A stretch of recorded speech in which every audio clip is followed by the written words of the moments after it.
Today we're heading out to dive around an active volcano in the Bay of Plenty called White Island. Taking us out today is Brad Lang, who is a local in the area and has been diving here for years. This place was absolutely stunning and the spearfishing was incredible. On our steam out, we spotted this seal ripping apart a miradori on the surface. There is a large population of seals in the area, and I couldn't help but think of what must be eating them. I don't know why, but I didn't expect the island to be so green and lush. It felt like Jurassic Park out here. Wow. What are we going for here, Brad? I'm just looking for some Pāuas. Hopefully some Pāuas and scorpionfish. Conditions look good.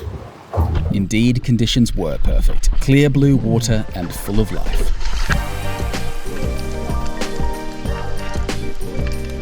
So many fish. Especially compared to the big. Big time. Under that rock there. Brad didn't waste any time and pointed out some Pāua for me to have a go at. I've never seen these mollusks before in my life and was frothing to try one. Pāua have strict size limits that need to be adhered to. This plastic tool has a built-in measuring section to ensure compliance. This one was coming home with us. While in the shallows, Hannah spotted one of our target species for the day, the scorpionfish, or as they are affectionately known here, Granddaddy Hapuka.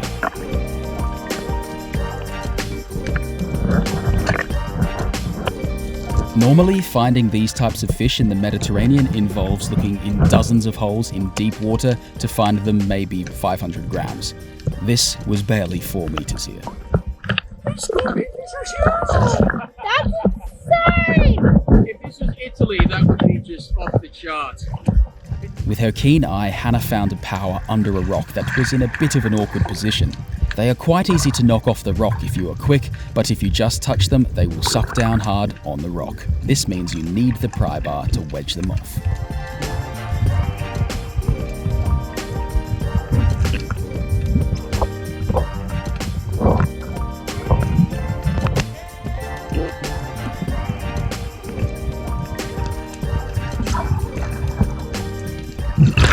You coward! I gotta work on my upper body strength.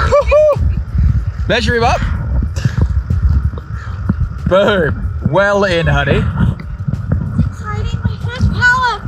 Will, you'll be so proud of me. You were struggling there for a bit. I was like, oh, she's got to get it. She's got to get it. Nice job, Han. That's when I find out I have a lot of records that I think. When you're distracted. Han wasn't stopping there on the seafood and grabbed 2 kinds of Kina as well.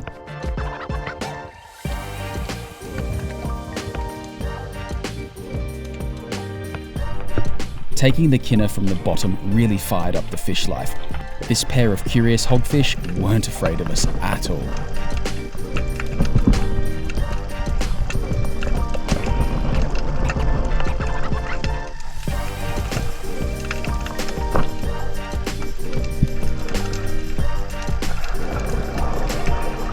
I spotted another scorpionfish in the shallows, and with the whole family to feed, I decided to take this one as well.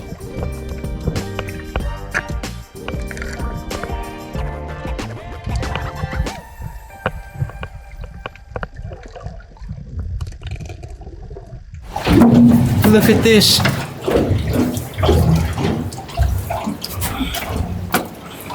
That's absolutely insane. Oh, this place is nuts. This spot that we first got to is just ridiculous.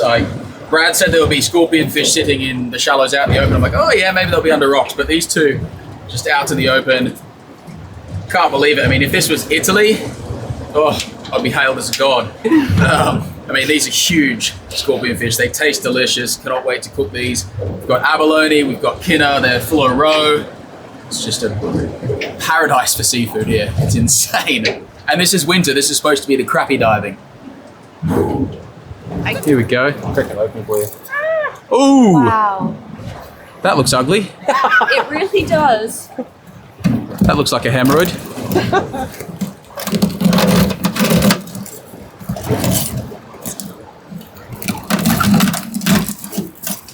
Ooh! Look at the roe in that. These are the ones they're trying to get a commercial quota for. That looks good, doesn't it? Because they're doesn't have a bitter flavour to it. Just give it a wash before you.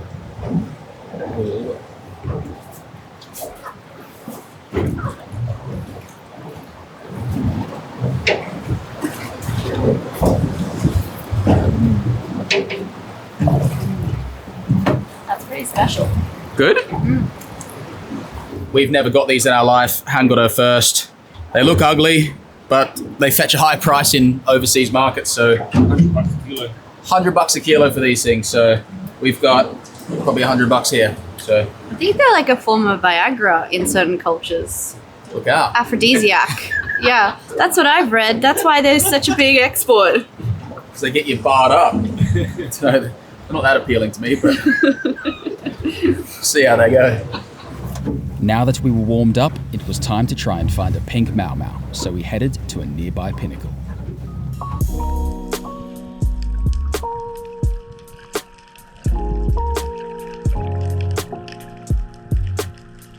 As I approach the bottom, I look up and notice a trio of kingfish, but they seem a little bit spooked.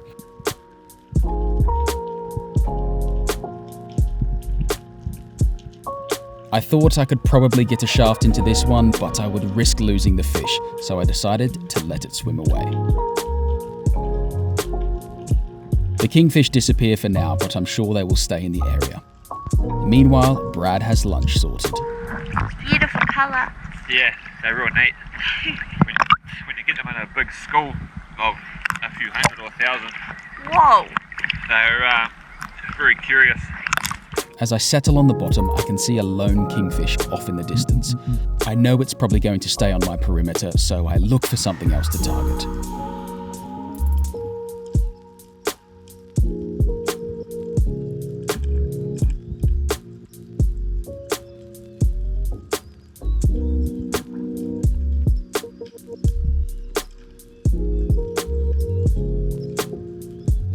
And the safety was on. Luckily for me, these pori aren't particularly skittish.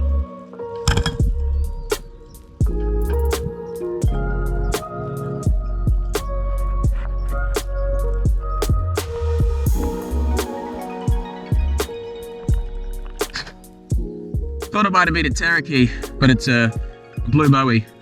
Lots to choose from. We quickly moved to another pinnacle in hopes of finding one of these.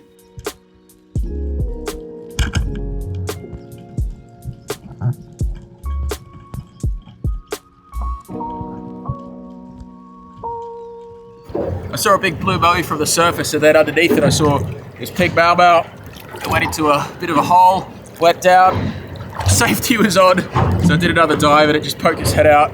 Really terrible shot, but it secured the fish, and you don't really eat the bum anyway, but such a cool looking fish, gorgeous colours on them, and I've heard they're pretty good to eat as well, so stoked to tick this one off the list of species in New Zealand.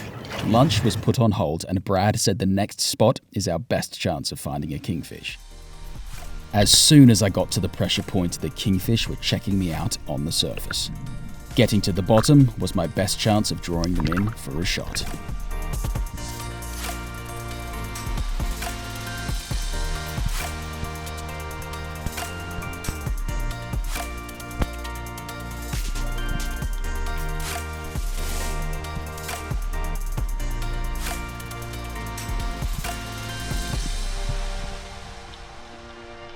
The kingfish turns perfectly broadside for me, and safety on again.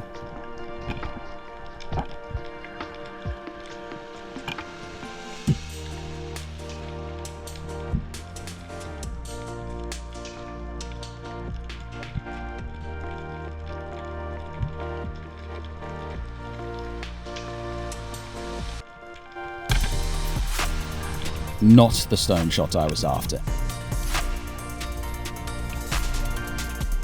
When fighting big fish, you never want to bring them in too green. Let them tire themselves out a bit before attempting to subdue them, especially if you can keep them off the bottom and there aren't any sharks in the area giving you grief. This one ran me around for about 5 minutes before I was able to bear hug it on the surface. You have to be all in on the bear hug and really commit. I then like to get my hands around the throat and dispatch with my knife. When the jaw goes slack like this, you know the fish is done. As always, I consider bleeding fish your essential. A quick slice to the jugular on both sides and this will be sensational on the plate. The kingfish was in great condition, very plump, and it will be perfect to eat raw. We didn't need any more fish after this one, but grabbed a few extra kina for dinner. Oh, it's so good with that sun out. Yeah, it's really nice. Snack time. So why are these the best for sashimi? They're firm and they're fat. What a backdrop. Volcano kicking off back there and some fresh sashimi. Is it special soy or is it just soy? No, it's soy sauce, peanut sauce, Ooh. a little bit of sweet chili, and a little bit of olive oil. So it is special sauce. Yeah, in a way.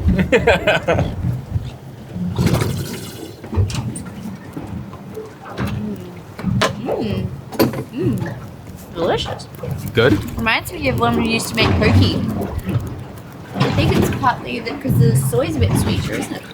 Possibly, yeah. I use a sweet soy sauce. It's really good. We then took a quick trip to the nearby Volkner Rocks Marine Park to see if I could film a golden snapper. This is a no fishing zone, so the only shooting was done with cameras. Straight down here, I've like a big boulder, Yeah. but the boulder is underneath. Just there. Yeah, it's literally under the boat. These seals certainly have the life, basking in the sun and eating fish all day.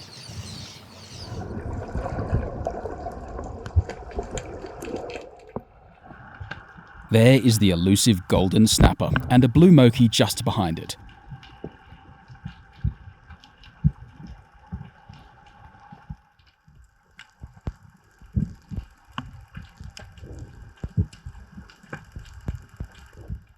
This little gutter was alive with fish, but I still couldn't help but think about the great whites that must try and eat the seals above me. Brad, an amazing day out. Thank you for taking us out in your backyard. We've got a few fish to eat for the next couple of days, maybe a bit longer than that. This freezer is empty, dearest sister, so I'll probably be leaving this kingfish with you, most of it anyway. But mate, incredible time. Thank you for taking us out here. This island is insanely special. There's just so many fish, so many things in shells, and quite haunting as well, being a volcano that a lot of people have passed away at. But New Zealand, it's been amazing. I'm not sure if we'll get to dive again, but if this is the last dive I have here, this is amazing. What a way to go out, eh? Perfect way to go out. And even Hannah got some things for dinner as well, some Pāua, Kina. Looking forward to making some tasty treats out of those, but I think I'm really looking forward to those scorpionfish more so than these things. But yeah, awesome day out. Thank you. Oh, it's a pleasure. We had a spectacular sunset as we arrived back to Whakaari, along with a plethora of seafood ready to feed the family. It's amazing to be here in New Zealand because they have so many different varieties of seafood. There's fish, there's lobsters, there's Pāua, there's Kina. Yesterday, Hannah picked up a bunch of Kina because we found out when we were in Europe that sea urchin roe in pasta and risotto is phenomenal. It's a real delicacy over there, so we wanted to try and recreate something along those lines here for our family while we're in New Zealand. This is the native Kina, I'm told, and this is another different species. So they both have really nice roe in them. We checked some out at sea just to make sure they were full. They seem to be full, so we're going to get the roe out and cook a lovely spaghetti tonight. Use a knife to split the Kina in half so you can see the roe. That's what we want. Then, with a spoon, it's easy to get them out. There's the tongue shape they describe. Belly. All those little tiny, almost bubbles. It probably explains why they have such a popping texture. We used about a dozen Kina for this meal. Another food that Hannah and I have never tried are these Pāua. In Australia, you call them abalone. Hannah's stepdad Will actually used to dive for these a lot in his younger years, and he's given us some tips, which basically involve cut it thin and cook it very briefly. So we'll do just that, and apparently they're super delicious, unlike any other flavor of seafood. So really keen to try these, and as a bonus, we get to keep these beautiful shells that come off the abalone, the Pāua. Apparently to get these out, you just run your thumb under it, separate it from the shell, and out it pops. There's a gorgeous shell. And this part here, that's all the guts. So we'll pull that off there. Just can get my finger in through it. There we go. It's not the tastiest looking piece of meat in the world, but people pay huge amounts of money for these. So there's got to be a good reason for that. That was all filmed. That's what I need to cope with the frustrations of Airbnb knives. To be fair, this Airbnb is not too bad, but the knife may not be quite as precise as I would like for this operation, but going to cut it into thin slices before we cook it.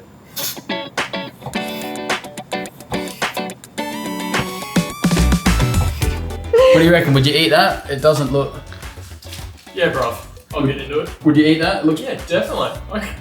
I'm starving. It looks like a mushroom. I've eaten nothing but tiny teddies all day, man. So I'm hungry as. Going to keep this very simple. We've got the Pāua cut up into thin slices. Going to put it into some flour here that's just got a bit of salt and pepper and a few chili flakes in there. Dusted in that. Into some olive oil and butter.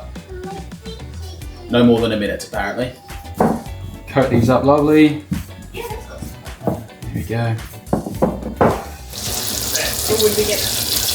I actually get some somewhere.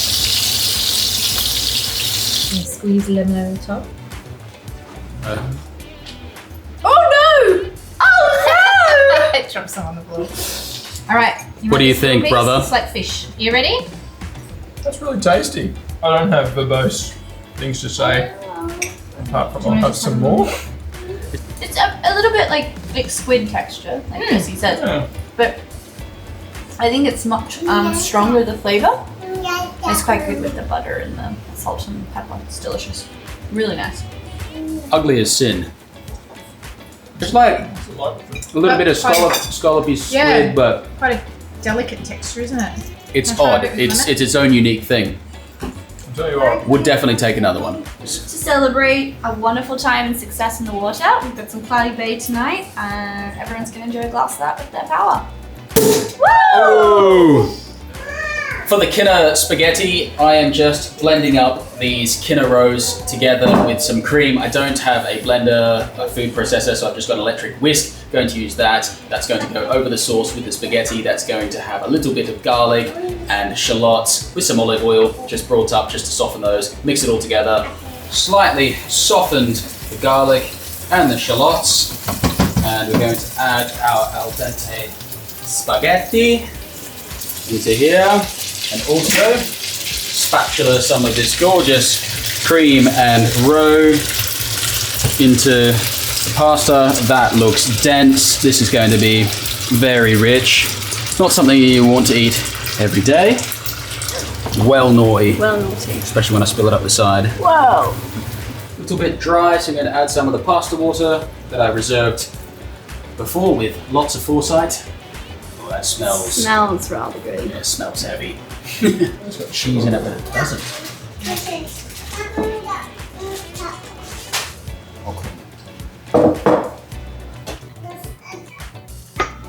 That's super different. I did not think that. That was actually going to be halfway decent. Yeah, like it's actually tasty. Okay, now let's get out of the kitchen, please. And it's not super fishy either. Like I was Super expecting, sad. you know that fish smell you get where you're like, no, I don't We're eat having that. some pasta. Do you want to come try? Super subtle and delicate even. It's pretty good, isn't it? Yeah. But it's rich. Yeah, it's right. You don't want too much of that. You couldn't eat 27 bowls of that. That's probably enough. What? You gonna chew it? Well done. Got it? You got it?